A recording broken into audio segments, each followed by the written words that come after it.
Hi, very good morning to you. It's Gene from maverickstar Observatory. Wanted to talk about this just to help you understand what's going on with achieve with this 2030 net zero with producing no carbon emissions by another 8 years time, and how achievable that is.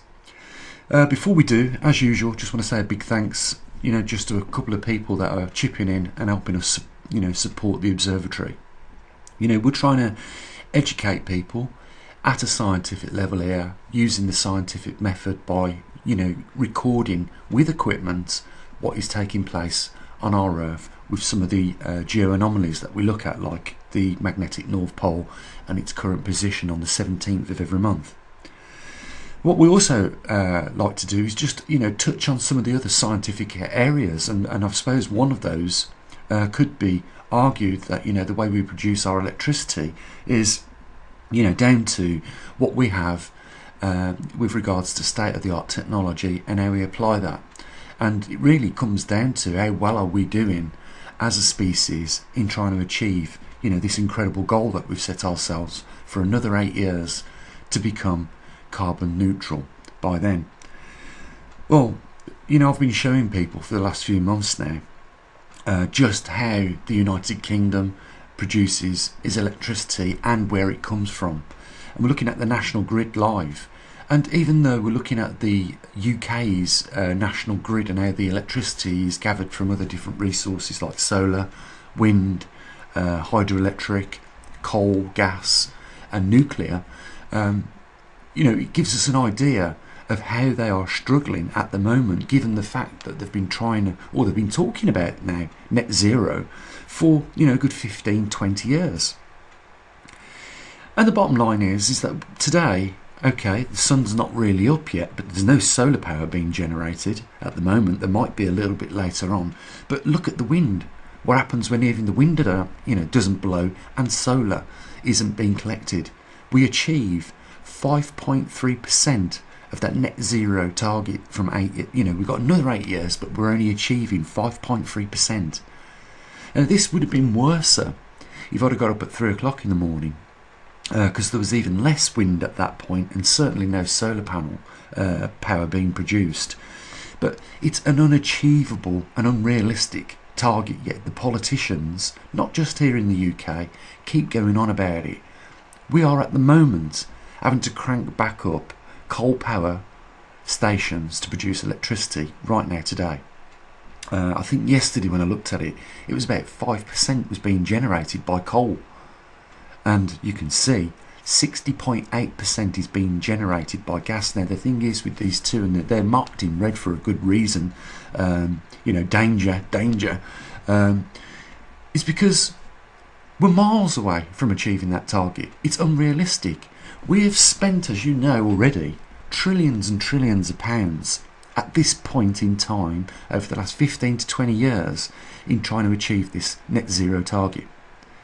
And you can see we're still having to burn 64% of fossil fuels. It's not going to happen, is it? We're never going to be fully reliant on renewables, no matter what anyone says, and it certainly is never going to be achieved in the next 8 years. If the last 15 to 20 years have only managed at its best on a day like today to produce 5.3% renewables, it isn't going to happen. And the problem is with this is that these people, these politicians, need to stop talking about going to net zero by 2030, because if we tipped the whole of the world's money into a pot, the UK alone couldn't achieve it, and that's the realisticness about it. Something else, when we look at other ways of what they're trying to do with technology, state-of-the-art technology, like let me see if I can find a photograph of the fusion reactor that they're building now. It's a huge fusion reactor. Again, trillions of pounds have been spent, but they haven't managed to get the reaction to continue over a minute. Can you believe that? It really does bring it home when you look around, look at how much money's being spent, how much people are suffering, and we are suffering because of trying to reduce CO2 and the emissions that is generated by man. And we look at the statistics on this. You know, we produce less than 0.5%.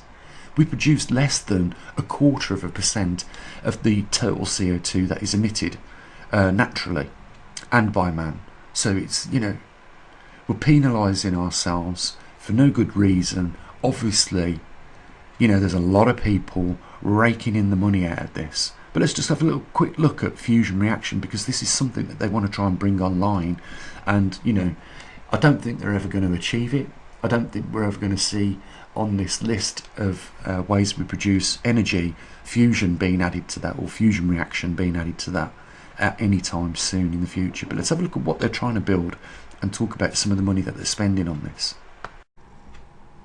So this is ITER, a tokamak, which is a fusion reactor. And like I said, they haven't managed yet to achieve it, but there's over 35 countries now that have invested, obviously, as you can see, 35 years into, you know, trying to generate plasma, and they're not being successful at this moment. Yet there is trillions of pounds being spent on this, and I wonder why they're wasting so much money when they've had such poor results. You know, if only they can generate fusion for, you know, a minute or so, then how do they ever expect it to be, you know, a permanent source of method of producing electricity? Not only this, fusion reactions get very hot in the core of the machine, and parts need to be regularly replaced. So we're developing a technology which doesn't show promising signs of it being ever successful, but not only that, something that is going to be very maintenance dependent on, you know, constant refurbishments to the machine. We need to come up with better ways than this, guys, and we need to realise that the world at its current point in time cannot afford to invest money into these glorious ideas. You know, there are some real serious issues that are slipping by the imaginations of these politicians around the world, and that is that the world's production of food is getting smaller, yet the numbers of the people on this planet and the demand for energy is increasing. The two don't scientifically or mathematically add up together to give a positive outcome. The reality is right before us in this chart, where we see interglacial and glacial periods returning regularly on a clockwork pattern every 100,000 years. And when you look at where humanity is right now at the right hand side of that scale, about to return back into a glacial period, we know from just this chart alone that the world's food production is going to slow down because the earth is going to begin to cool, and CO2 will naturally reduce, as it has for thousands and thousands of years.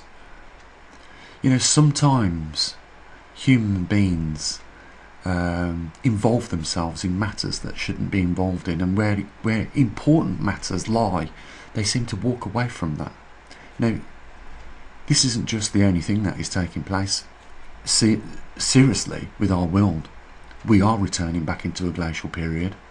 The northern and southern hemispheres of this earth are going to look very different in the not too distant future. It's already estimated that we are in that 100,000 year cycle, already into it by 6,000 to 8,000 years. So it could be just a moment of time before we hit a thermocline, and the climate on our planet looks very different to what it does at this current point in time. And we've showed Arctic ice returning back to 10-year level highs.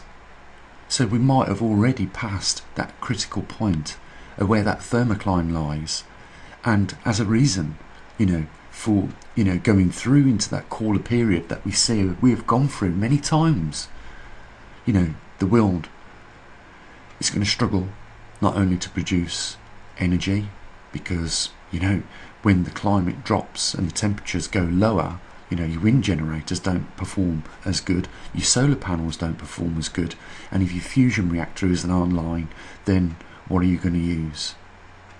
It's going to maybe be the case where we go back to burning more fossil fuels than we ever have done. The other thing is, there's a lot of big countries that have great populations around the world, like China and India, that aren't, trying to achieve what the rest of the world is trying to achieve, and at an incredible cost to everybody in that country.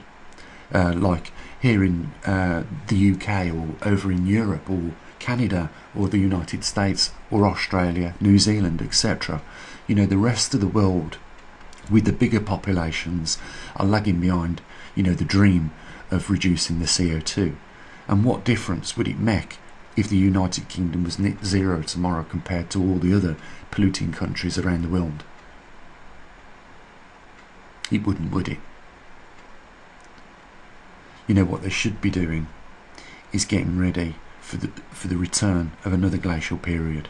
Getting ready so that there are infrastructures in place to keep up with global food demands, because as human beings, our basic needs are oxygen, water, food, and we can add a luxury to that, shelter.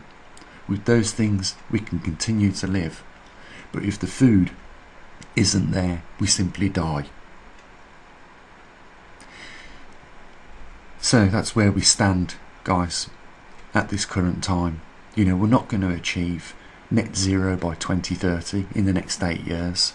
Fusion reactor power is not going to be coming online in the next 10 years, even if it ever does. And we are facing going back through a magnetic reversal for the first time in 780,000 years. So it's off the chart of the scale of time period that we're looking at here. The last time was 780,000 years ago. The last excursion happened just when we came out of the last glacial period 12,000 years ago, and that was an excursion that didn't last very long. We couldn't be faced with any more demanding and serious problems at this point in time, and so very little is being done about it.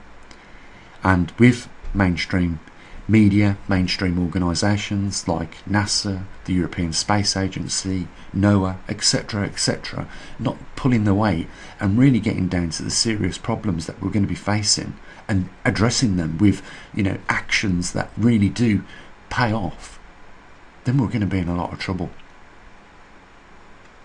And that's why at the observatory we try and bring this awareness to people, and we're not doing a very good job at that. The last video had 5,000 views. In a world of 8 billion people, it's a drop in the ocean.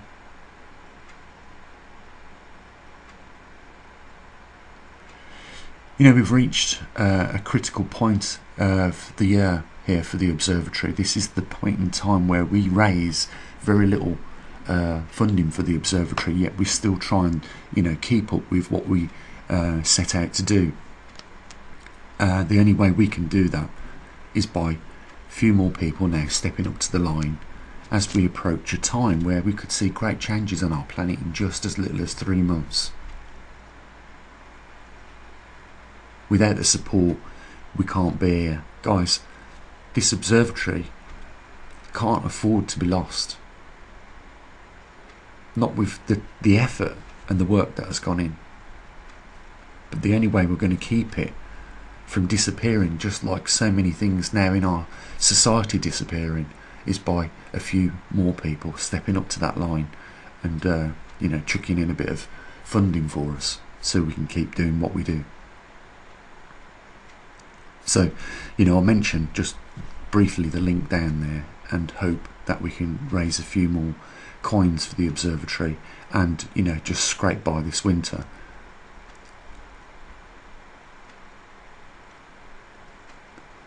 The only other thing to say, guys, is if you haven't already, seriously start thinking about getting some preparations, because we're all on an aircraft and there's no pilot, and the autopilot has been disengaged, and it's a very dark situation that we're all going to face. The only thing to say is, notice that you're standing on a track and the train is coming, and something needs to be done. in terms of looking after your loved ones right now. We'll be back in a few days with a latest magnetic pole update for you, as well as Earth Alpha at a glance, see what's going on with the other anomalies like earthquakes and volcanoes that are erupting. And we hope that we can encourage a few more people to stand by our sides. It's now time to step up. Links down there if you want to help, and also what I usually do. Bye for now.